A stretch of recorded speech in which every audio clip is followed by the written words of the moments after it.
चिलचिलाती धूप रे आइसक्रीम रिया मजा ले हतावती हिंद नई दीदी आइसक्रीम अनिर लाहा खगे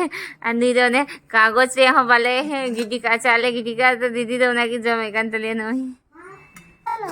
उठा दो अरे उसमें नहीं हटेगा बबू तो गिलास में आइसक्रीम में जाम लगी उन्हें शेक बनाने वाला है आइसक्रीम शेक अने उनका गिलास से भुना ठीक है उनका ले भाई अरे जो माँ हमको चाहिए और एगो। हाँ ठीक है पहले उसको फिनिश करना तो सिम्मी दीदी होन तेरे तो जिमी बाबू और पूरे मजे रे मिनाकवा सितुम खातिर स्कूल को छुट्टी क्या करते हैं क्या बेटा यम्मी है लेकिन आप दिख नहीं रहे वीडियो पे धुंधला दिख रहा है फिर बाबू भी ना पहले खाई मोटा गया आइसक्रीम जो मोटा